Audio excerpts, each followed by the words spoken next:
안녕하십니까? 반갑습니다. 다음 문제 보실까요? 경비 후 중요도에 따른 분류인데 이게 굉장히 잘 내요.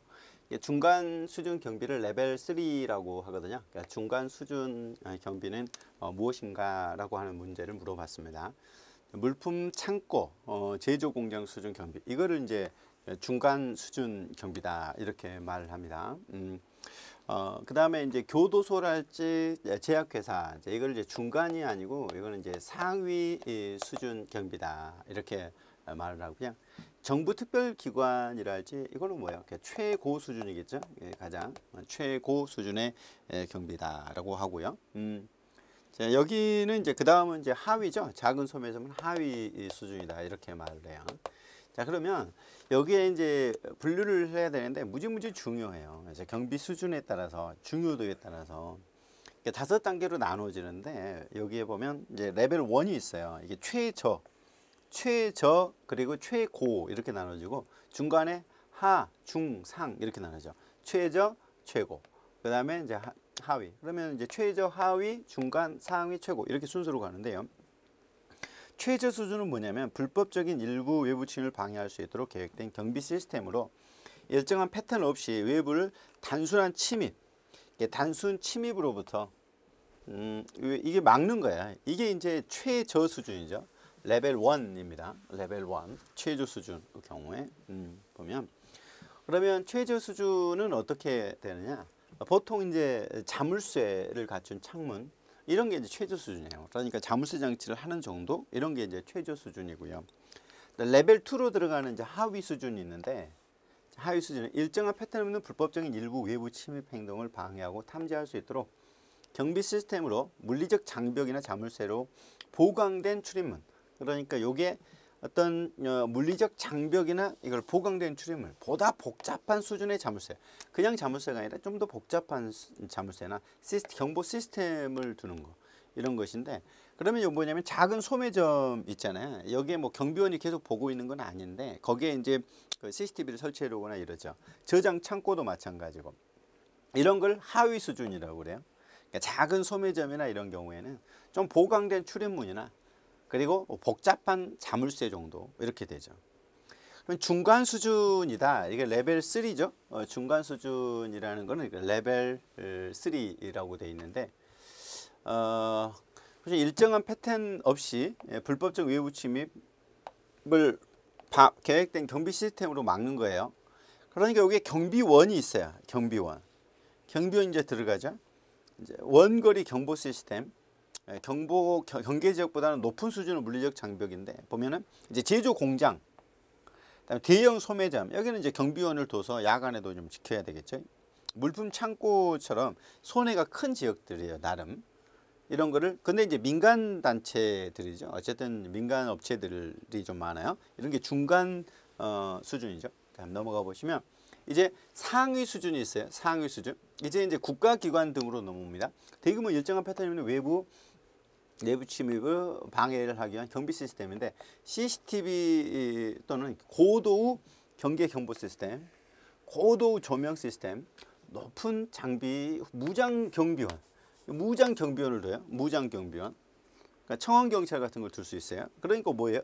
교도소, 제약회사, 전자회사 이런 것이죠. 그래서 교도소 같은 곳이에요. 이런 거를 상위 수준 경비다. 레벨 4죠. 그다음에 최고 수준이 있습니다.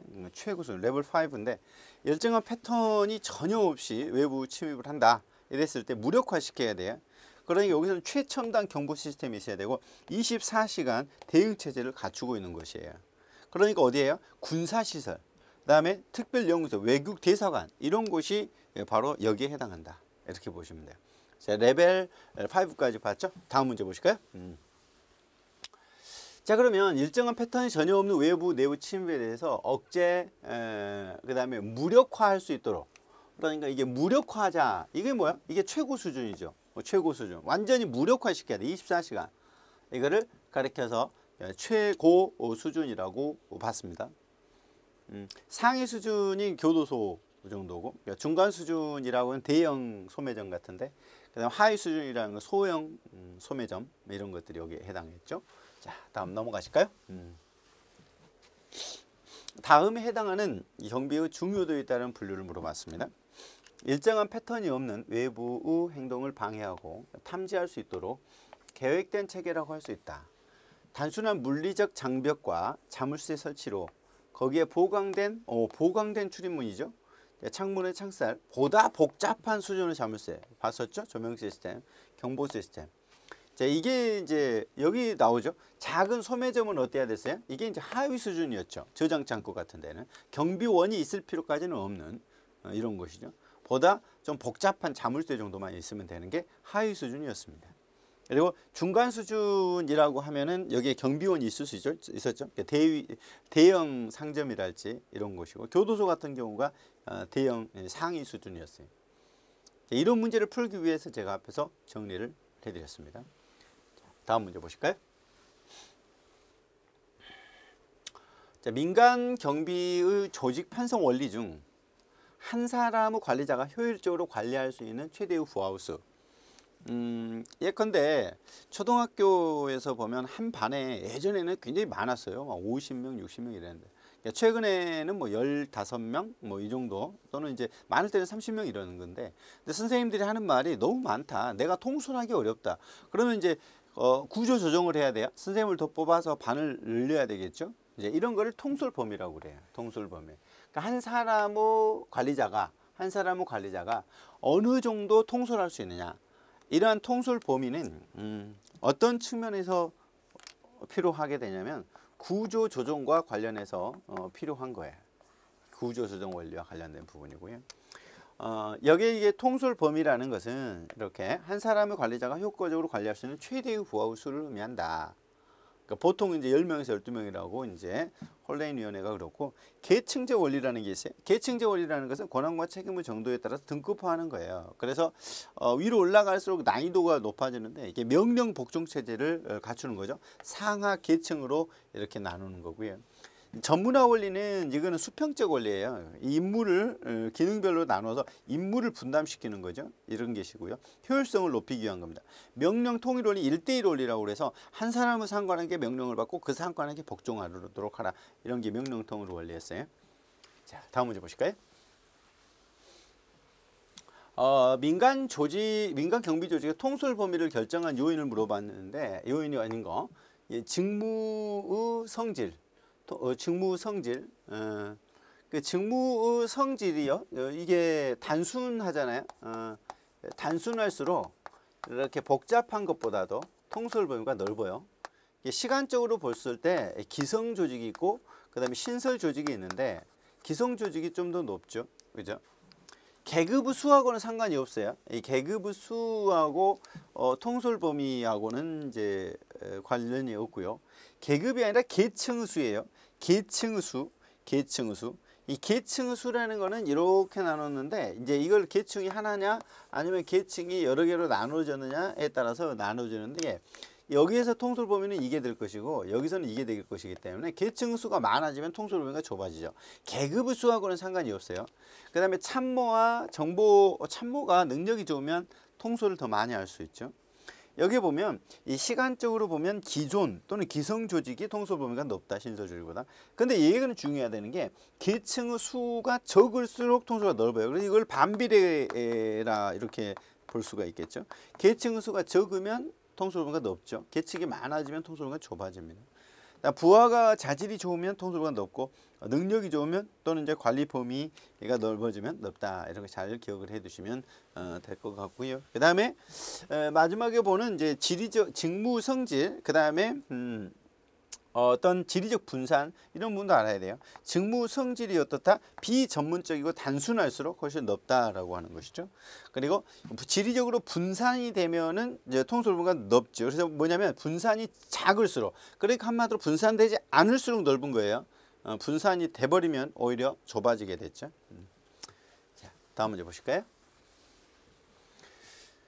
민간 경비 조직 운영 원리에 대한 설명으로 옳지 않은 것은 무엇인가? 명령 통일의 원리란 직속 상관에게 지시를 받고 보고함으로써 책임 소재를 명확하게 한다, 그렇죠. 그러니까 바로 위 직속 상관한테 명령을 받고 그 복종함으로써 문제가 생기게 되면 그 직속 상관이 책임을 지도록 하는 이러한 것들이 명령 통일의 원리 맞습니다. 1대1 원리라고도 하죠. 계층제 원리란 권한과 책임에 따라 진급을 등급하죠. 상하 간의 지위 계통 관계를 수립하는 게 바로 계층제 원리라고 말할 수가 있습니다. 맞죠? 이 계층제 원리라는 것은 상위로 올라갈수록 권한과 난이도가 올라가겠죠. 조정과 통합 원리란 조직의 목표 달성을 위해 업무 조화를 추구한다는 원리로서 전문화, 분업화된 조직일수록 필요성이 감소하다. 그렇지 않죠. 오히려요, 이 전문화되고 분업화되면 어떤 문제가 발생하냐면 이 협조가 좀 어려워요. 협조가 곤란한 문제가 생기게 돼요. 그러니까 대화 채널을 만들어 줘야 되겠죠. 협조가 잘 안 되기 때문에. 그래서 여기에 대해서는 오히려 전문화될수록 이 통합의 필요성은 더 커진다. 이렇게 보시면 되고요. 통솔 범위 원리는 한 사람의 관리자가 효과적으로 관리할 수 있는 최대의 직원 수를 말한다. 그죠? 그래서 계층의 수가 적을수록 통솔 범위가 높죠. 유의하셔야 돼요. 계층의 수가 많아지면 통솔 범위가 더 이렇게 좁아진다. 이게 반비례 관계니까요. 답은 3번이 되겠죠. 자, 다음 문제 보실까요? 자, 민간 경비 조직 운영 원리 이어집니다. 옳지 않은 것은 무엇인가라고 물어보고 있어요. 일반화의 원리 이런 건 없어요. 이 일반화의 원리가 아니라 전문화의 원리입니다. 전문화의 원리 이렇게 말해야 돼요. 전문화 원리라는 것은 임무를 전문적으로 맡겨둠으로써 효율성을 높이겠다라는 거고요. 명령 통일 원리라는 것은 1대1 원리죠. 그러니까 소속 상관으로부터 명령을 받고 그 상관한테 복종을 하도록 해라. 계층제 원리가 있었죠. 명령 복종 체제, 조정과 통합 원리, 그리고 통솔 범위 원리 이렇게 5가지가 있습니다. 자, 다음 문제 보실까요? 다음에 해당하는 민간 조직 운영 원리를 물어봤어요. 상관은 부하에게 권한의 일부를 위임하고 그 부하는 자기의 권한보다 작은 권한을 바로 밑에 부하에게 위임하는 등급화 과정을 거치게 된다. 자, 이를 통해 명령 복종 관계를 명확하고 명령이 이 조직의 정점에서부터 최하위까지, 그러니까 이걸 계층이라고 하는 거예요. 계층이죠. 계층. 그러니까 이게 헷갈리면 안 돼요. 이게 명령 복종이니까 명령 통일 원리로 헷갈리면 안 되는 게, 명령 통일 원리는 1대1 원리예요. 한 사람은 상관한테 명령을 받고 그 사람은 그 상관한테 복종하라 이런 거고, 여기에 상하로 이렇게 나누어서 계층으로 이렇게 하자는 거죠. 상묘하복 관계로. 근데 이 계층의 경우에는 장점은 뭐냐면 신중성이에요. 여러 번 거치도록 되니까. 근데 문제는 계층을 하게 되면 의사소통이 위에서만 내려오고 밑에서 위로 못 올라가요. 대부분. 그런 게 새로운 지식 도입이 어렵다는 그런 단점이 있죠. 이게 계층제의 단점입니다. 정답은 2번이었습니다. 이 계층제에 대한 개념이죠. 다음 문제 보실까요? 경비 조직화 시 한 사람의 상관이 효과적으로 감독할 수 있는 부하수. 앞에서 나왔죠. 통솔범위죠. 자, 통솔범위에 대해서 영국 홀데인 위원회에서는요, 10명에서 12명으로 이렇게 많이 봤다. 넘어가게 되면 좀 힘들죠. 거기에는 이제 또 참모를 둬야 되겠죠. 넘어가면. 다음 문제 보시죠.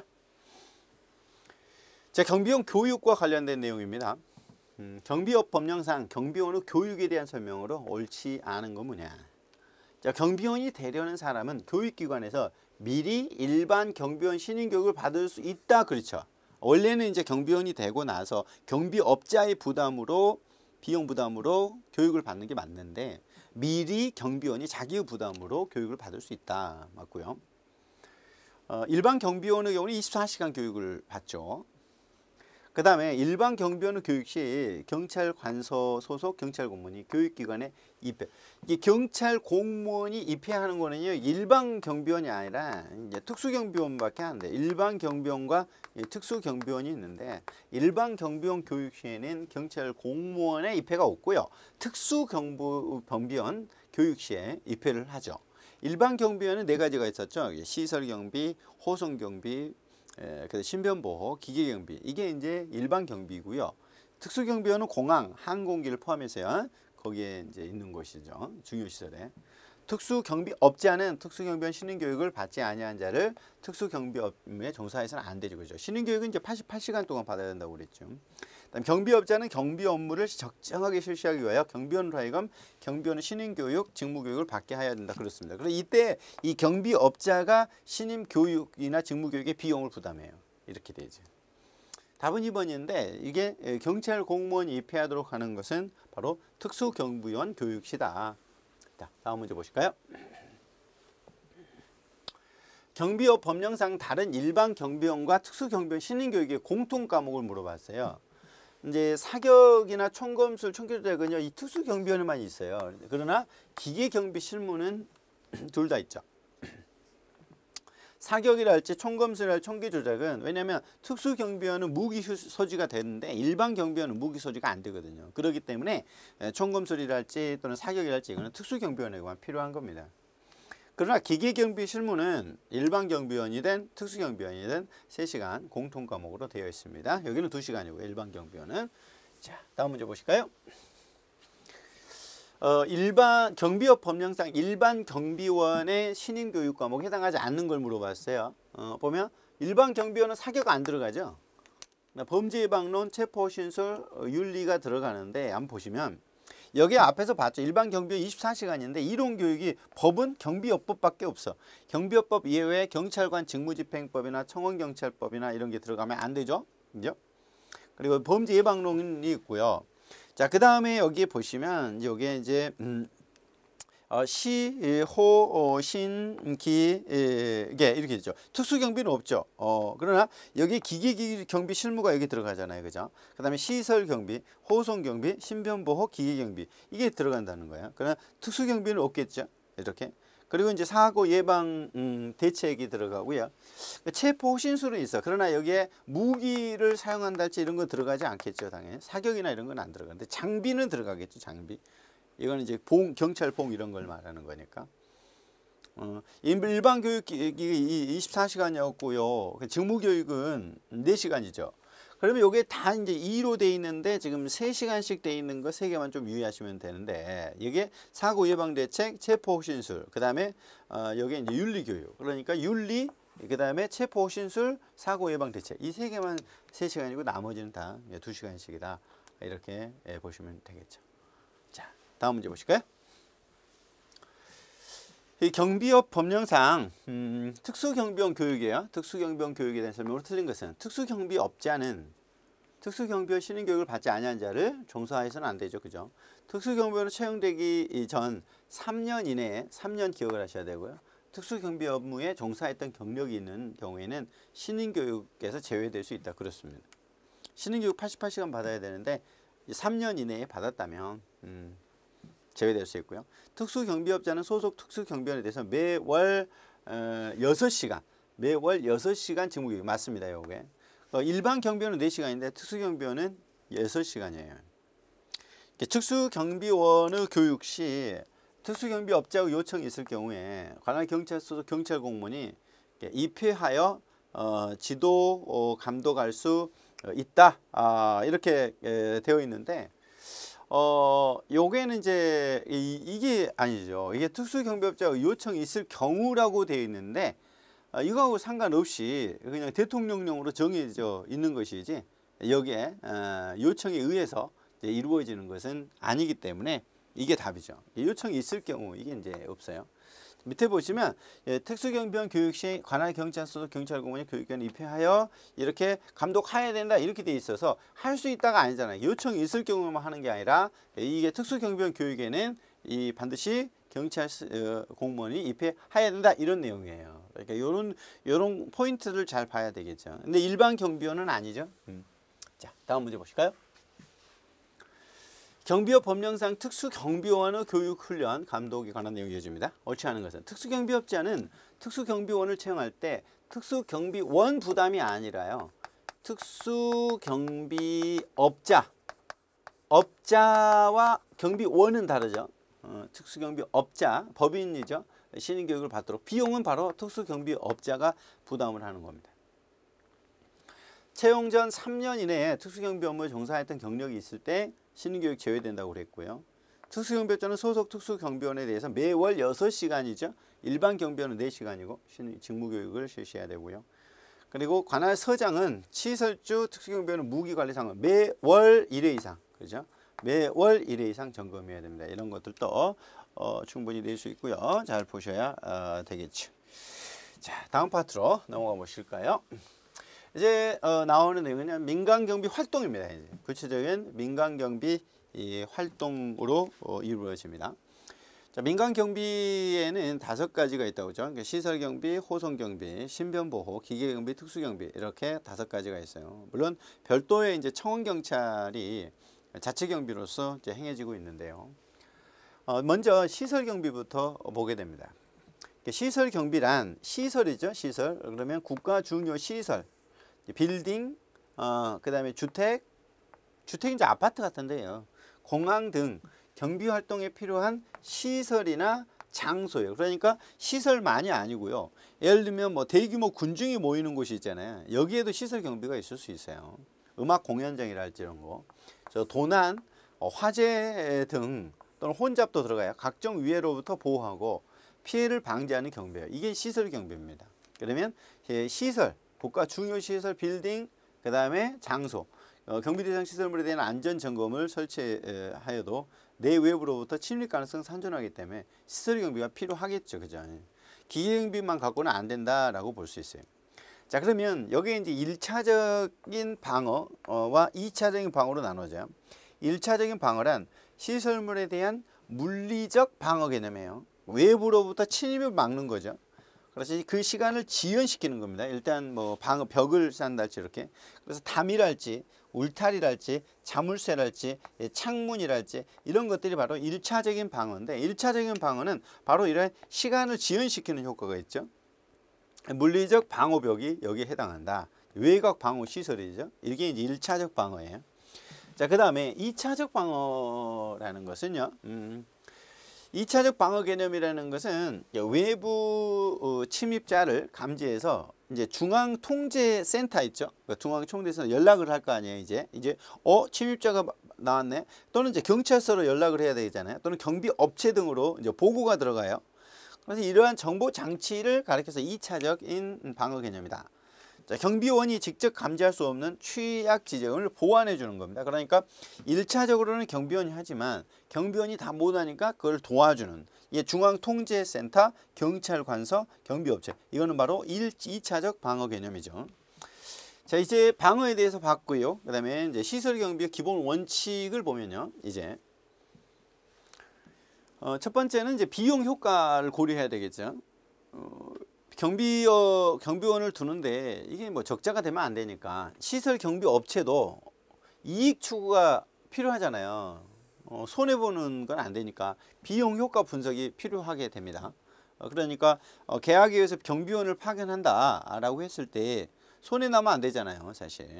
근데 경비 업체가 굉장히 많아지다 보니까 사실 이제 이 서로 경쟁을 하다 보니 비용이 막 절감돼 버리는 이렇게 그런 문제가 생겨버려요. 그래가지고 열악할 수 있는 그런 문제가 생기니까 그 다음에 두 번째 효율적인 경비 체계를 구축을 해야 되겠죠. 사전에 경비 계획이 세워지고요. 앞에서도 경비 계획 봤죠. 이에 따른 효율성을 고려해서 경비 체제가 구축되어야 합니다. 계획에 의해서 경비 유해 요소를 우리 앞에 봤죠. 그래서 유해 요소를 인지 그 다음에 이제 확인하고 숙지를 할 필요가 있고요. 그 다음에 이게 특성을 또 파악해야 돼요. 경비 대상물의. 경비원은 대상물의 특성을 잘 파악하고 있습니다. 위해 발생 시 적절하고 신속한 대비를 위해서는 정보 전파가 될 수 있도록 경비가 이루어져야 됩니다. 자, 이게 이제 기본 원칙으로서 비용도 고려하고 그 다음에 경비 체계도 구축하고 경비 대상 특성도 파악하자 이런 거고요. 그 다음에 이제 시설 경비 시, 예를 들면 빌딩이나 중요 시설 빌딩 시 고려 사항이에요. 일단 뭐 시설물의 특성을 고려해야 되겠죠. 경비할 시설물의 구조랄지 특성, 예를 들면 63빌딩이다. 자, 그러면 구조나 그런 특성을 파악하고 있어야 하고요. 시설물의 용도랄지 내부 보관하는 물건의 어떤 특성이랄지 이런 것도 고려해야 돼. 예를 들면 뭐 미술품이 전시돼 있다. 자, 그러면 그 미술품이 얼마나 비싸고 그 다음에 이런 부분도 다 봐야 되겠죠. 일단 고려할 때 시설물의 특성을 고려합니다. 자, 그리고 이제 인적 구성원을 고려하죠. 시설물의 출입 인원, 인원의 특성. 그러면 이제 왜냐하면 내부 침입자들도 있을 수 있거든요. 외부 침입도 있고. 그러니까 출입 인원의 특성이랄지 내부 구성원의 업무 형태랄지 이런 걸 고려해서 이루어져야 되고요. 주변 상황도 고려해야 돼요. 경비원은 주변 경찰 관서, 소방서, 병원 이런 상황도 미리 파악하고 있어야 됩니다. 이게 누구 환자가 일어나면 환자가 발생하면 병원으로 옮겨야 되고, 그다음 소방서나 경찰서로 빨리 연락을 해서 출동 시간을 봐야 되기 때문에 그런 대응을 하기 위해서는 이게 필요한 거죠. 그래서 경비 시설을 경비할 때 시설물의 특성, 이게 시설물의 특성뿐만 아니라 그 안에 있는 인적 구성원들도 고려하고 주변 상황도 고려를 해서 이루어져야 되겠다 하는 거죠. 자, 다음 넘어갈까요? 이제 시설별 경비 형태입니다. 이제 구체적인 시설 경비의 형태를 봐야 되겠는데요. 자, 첫 번째 이제 금융시설이 나와요. 최근에 이제 ATM이 증가하고 있죠. 그래서 범행 욕구가 가져오고 있어요. 왜냐면 견물생심이라고 돈이 보이니까 그러다 보니 범죄의 증가 우려가 있습니다. 이렇게 지속적인 경비 순찰이 필요하죠. 조명뿐만 아니라 CCTV도 필요합니다. 그래서 금융시설은 보통 이제 은행 강도 많이 일어나잖아요. 현금의 거래라는 특성으로 경비원의 경계는 2인 이상이 하는 것이 좋고, 출입 감시, 점포 내 순찰 등 구체적 그 매뉴얼이 또 있어야 됩니다. 경비 책임자는 관할 경찰서와의 긴밀한 협조, 정보 교환이 수시로 이루어져야 되겠죠. 미국은 금융시설 강도 등 외부 침입을 예방 대응하기 위해서 은행보호법이 이제 시행이 되고 있습니다. 그래서 우리나라도 좀 더 강화할 필요가 있겠다. 물론 은행이 민간 업체이긴 하지만 여기에 범죄 예방이라는 측면은 또는 공익적인 측면이 있으니까요. 이제 그런 측면에서 이러한 부분에 고려해 볼 필요가 있겠죠. 자, 금융시설 때문에 금융시설은 바로 범행의 대상이 될 수 있다. 자, 그 다음에 의료시설이에요. 자, 공공시설은 일종의 의료시설, 병원이죠. 자, 환자, 방문객의 왕래가 빈번합니다. 자, 관리상의 어려움이 있죠. 계속 유동적이기 때문에 사전 통제 예방이 중요하고요. 응급실은 또 불특정 다수인이 많이 오가죠. 그러니까 잠재적 범죄 위험성이 커지고 있어요. 그래서 1차적인 경비 대책이 요구되고 있죠. 그다음요. 그다음 이제 외곽 경비를 보도록 하겠습니다. 외곽 경비. 자, 앞에서 이제 시설별로 이제 금융 시설하고 의료 시설에 대해서 봤고요. 이제 외곽 경비죠. 외곽 경비라는 거는 그러면 방금은 이제 시설 경비인데 시설만을 대상으로 하는 것이 아니라 시설 주변에 있는 환경도 대비를 해야 되니까 자연적 장애물, 인공적인 구조물을 이용해서 외부로부터 범죄 의도를 가진 자의 접근을 저지해서 외부 침입을 곤란하게 하고 침입 시간을 지연시킴으로써 내부 시설, 물건 보호하기. 결국 이제 경비라는 것은 이러한 지금 시설을 보호하고 시설 안에 있는 물건을 보호하고 그 다음에 사람을 보호하기 위한 것이 지금 이제 시설 경비인데, 이 시설 경비에서 그런 걸 하기 위해서는 이 침입 시간을 지연시키고 곤란하게 만들어야 된다는 거죠. 그래서 외곽 경비의 목적을 보면 1차적으로 불법적인 침입을 곤란하게 하여서 침입 시간을 지연시키는 게 목적이에요. 외곽 경비라는 게. 일단 1차적으로 밖에서 이렇게 침입 시간을 지연시켜줘야 거기에 대한 대응할 수 있는 시간을 확보할 수 있겠죠. 이제 이런 게 이제 목적이죠. 그런 측면이요.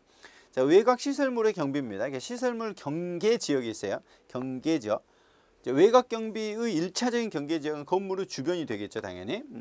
도심의 빌딩이나 사무실의 경계 지역은 그 자체로 방호 벽의 역할을 합니다. 그러니까 빌딩이나 이런 것들은 그 자체가 방어벽 역할을 하고, 그 다음에 공장 지역은 회사가 소유하는 대지를 경계 범위로, 그러니까 회사가 소유하는 땅이 있겠죠. 이거를 이제 경계 순서로 하는데, 그럼 보면은 외곽 경비 순서가 이제 잘 알아야 돼요. 일단 뭐냐면 밖에서부터 이제 안쪽으로 들어오게 됩니다. 그래서 첫 번째 장벽을 먼저 쌓죠.